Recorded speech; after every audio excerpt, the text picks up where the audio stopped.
tinitira sa ulo. Talagang nandilim yung paningin ko. Yung dispersal unit nila, nananakit, nainundayan na kami ng saksak. Ayan, kay Lucio Tan at Michael Tan, tuloy mo, bilyon-bilyon na yung pera mo. Humihingi ng makatwirang bahagi lang yung mga manggagawa, tas anong igaganti mo, yan? Mga guns, ka pala eh. Hindi naman kami nanggugulo, hindi naman kami nangaharang ng sasakyan. Mga boss, andito tayo ngayon sa may Kabuyaw, Laguna sa harap ng Asia Brewery dahil marahas na binuwag at binomba ng tubig yung mga manggagawa ng Package World Incorporated. So, itong welga ng mga manggagawa, illegal. Nakapag-file ng notice of strike at dumaan sa lahat ng legal na proseso. Pero sa halip na kilalanin at respetuhin, nag-deploy pa itong Asia Brewery ng mga guns. May mga hawak na mga patalim yung mga yan. At sila yun ang bomba ng tubig dito sa mga manggagawa. So sa Department of Labor and Employment, anong pinagagawa nyo dyan sa opisina ninyo? Ito na malinaw na inuundayan sila ng saksak. Binomba na sila ng tubig. Tapos ang sasabihin ninyo, titignan nyo pa kung merong mga paglabag sa karapatan ng manggagawa. Nagpapalamig lang kayo sa mga opisina ninyo kanina nakita namin, binomba kayo ng tubig. Yes, sir. Yung taga-Asia Brewery, sir. Sa kanila mismo yung pangbomba at saka ginamit. Yung fire truck. Fire truck. Lahat ng requisite namin is kumpleto. Kinalas nila lahat ng mga tarpaulin namin. Binaklas nila lahat ng gamit namin. Yun na, binomba na kami lahat-lahat. Sinasaktan na yung mga kasamahan ko. Kapwa ko manggagawa. Yung nakikita niya sa likod ko, yung mga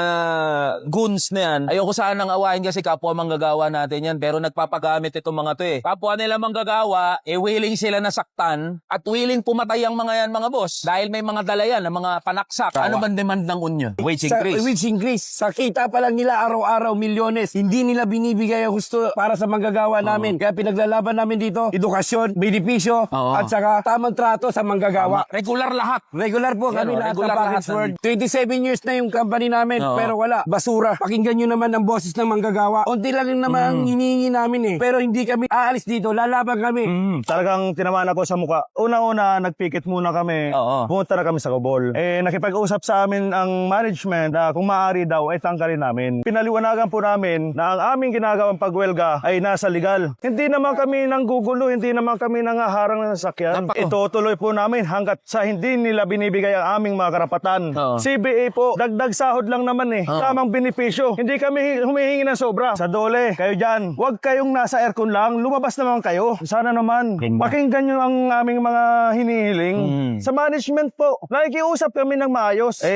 Ang laki-laki lang kinikita nyo. Samantalang yung amin, kulang na nga sa pangkain araw-araw. Sana naman kaming mga maliliit, mabigyan nyo ng pansin. Unang-una sa Department of Labor and Employment, ito ang realidad na hinaharap ng mga manggagawa. Habang nire-report nyo na walang paglabag sa kanilang mga karapatan, hinaharas, binubomba ng tubig, inuundayan ng saksak, willing sila. Willing itong Asia Brewery, nasaktan ng mga manggagawa, nag-deploy, nagbayad ng mga guns para mag-inflict ng pananakit sa mga manggagawa. Ang pakiusap din naman natin sa Asia Brewery. Willing naman makipag-usap yung mga manggagawa. Pero anong ginanti ninyo? Pandarahas, pagde-deploy ng sandamukal ng mga guns. Hindi natin palalampasin to. Ang laban ng mga manggagawa ng Package World ay laban ng lahat ng manggagawa. Kaya mga boss, sa lahat ng Labor Federation, sa lahat ng mga labor groups, makiisa tayo. Proteksyonan natin, ipagtanggol natin ang karapatan ng mga manggagawa ng Package World. Proteksyonan natin ang makatwirang piket protesta at welga ng mga manggagawa.